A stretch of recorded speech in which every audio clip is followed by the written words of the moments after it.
Hi guys, welcome to the Wrestling Retrospective, and in this video I'll be doing my predictions for WWE Bash In Berlin 2024.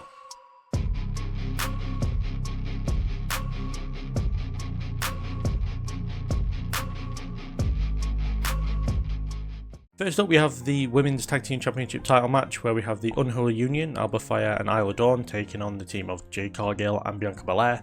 And for me, I think it's pretty simple where this is going. The titles are going back on Jade Cargill and Bianca Belair. I feel like Unholy Union have had a decent run. They have been fighting champions. They've defended them a lot, even on pay-per-view as well. But it kind of feels like it's run its course. They also had a match with SmackDown a fair few weeks ago where Belair Davenport cost Bianca and Cargill the match. I don't think we're going to go down this road again. If anything, Davenport might be on the outside for the Unholy Union, and Naomi will be on the outside for Belair and Cargill. But I can't see them not winning here. I think without shenanigans, this is the most powerful women's tag team we could possibly get, so it makes sense to put the titles back on them. They'll probably defend it regularly like they were doing beforehand, and yeah, hopefully they will bring the prestige back to the championships that seem to be kind of slowly getting there. To be fair, they are defended more often, they're clearly on TV a lot more, and I feel like Bianca Belair and Jade Cargill are probably the exact people to kind of push it back up to the more level of a prestigious title and kind of build more of a division around them instead of around the Unholy Union, unfortunately. After that, we have Cody Rhodes defending the undisputed WWE Championship against Kevin Owens in a match I'm not particularly bothered about. I haven't liked the build to this match very much. Obviously, babyface versus babyface is very hard to do at the best of times, but when Kevin Owens is literally saying he doesn't deserve a championship match, it does make it very hard to get a build that's interesting out of it. I would have personally had Kevin Owens turn heel, and maybe they'll have it happen after this match, like Kevin will lose and then he'll kind of go full Sami Zayn on Kevin Owens kind of thing, because one thing that Kevin Owens desperately needs is a heel turn right now. You know, his character's going stale, the babyface stuff kind of is a bit crap. I mean, the whole making a save for Cody all the time kind of got more tedious than it was exciting. And yeah, I think and if there's a better person to turn on than Cody Rhodes, I don't know who it is, because Cody's on it one of the best babyfaces right now, one of the biggest babyfaces right now, and to turn heel on him would definitely get in some heat. So for me, it makes sense that Kevin Owens would be the one to kind of turn here and then face him in Atlanta at Bad Blood, maybe in a stipulation match or something, like a street fight or something that would give the advantage to Kevin Owens, but also give Cody that kind of big moment in Atlanta when he overcomes the heel in a match where they have the advantage kind of thing. So yeah, for me, very straightforward again. Cody Rhodes to retain the World Championship, but hopefully Kevin Owens will turn heel after the match.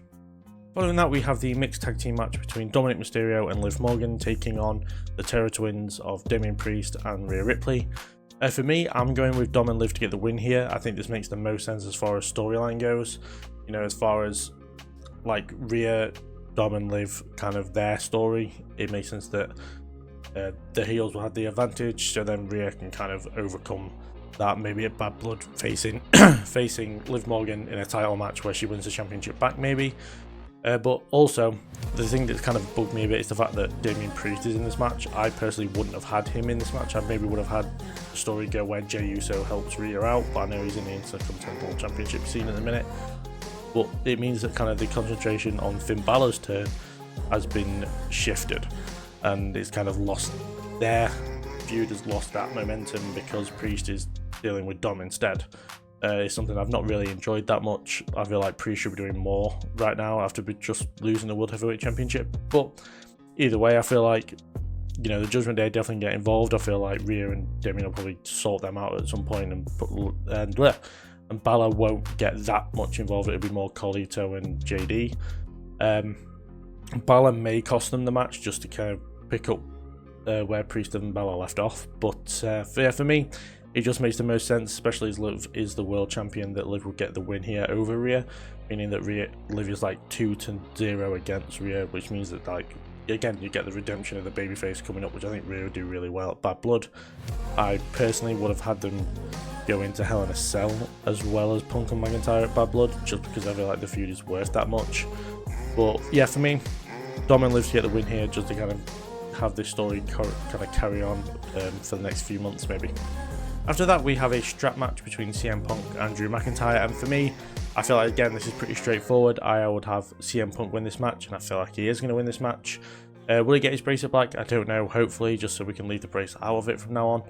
But yeah, I feel like this makes the most sense. It leaves them at 1-1 as far as matches goes, which means they can have their payoff match at in Hell in a Cell at Bad Blood. For me, it's pretty simple to predict this one. The strap match itself, not a fan of, especially with the fact that we have to hit the fact that they have to hit all 4 corners annoys the hell out of me. I hate the fact that we're doing this. It just make it pin and submission, but with a strap legal, like very simple stuff. So that kind of lowers my interest in this match, just because like I just cannot stand the way the strap match works as far as the 4 corners go. But either way, I feel like it's gonna be a half decent match. Hopefully someone gets a bit bloody, hopefully. But yeah, for me, easy pick in my opinion with CM Punk getting the win. And finally, we have Gunther defending the World Heavyweight Championship against Randy Orton in a match that I feel should go on last, but I'm not sure if it will. I'm not sure what the main event of the show is going to be, to be fair. But yes, we have Gunther defending the world title against Randy Orton. And for me, I've quite easily got Gunther to get the win here. I feel like it's going to be an emphatic win this time because of the kind of not very good finish they had last time where Orton's shoulders were definitely up. So yeah, it's going to be quite a definitive finish to this feud. And yeah, Gunther makes the most sense. His world title reign has just begun. I can't see him taking the title off him anytime soon.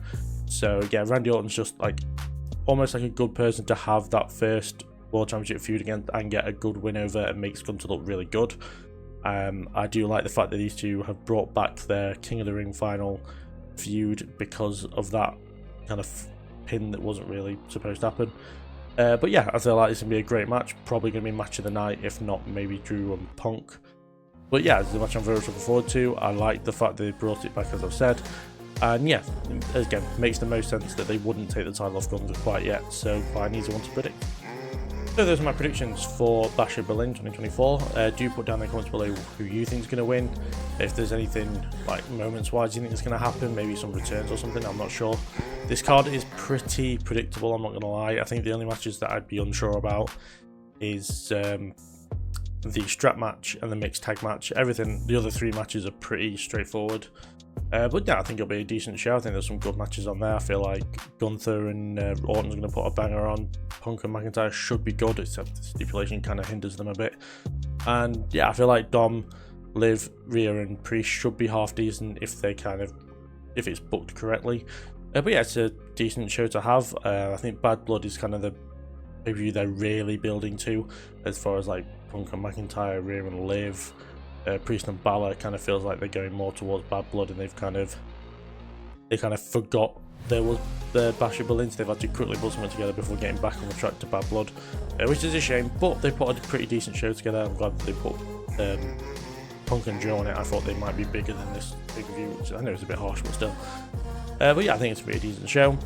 But yeah, if you do enjoy this video, please do like and subscribe and all that good stuff, and I'll see you guys in the next video, which will be the predictions for NXT No Mercy tomorrow. So yeah, I hope you all enjoyed this video, and I'll see you later. Thanks for watching.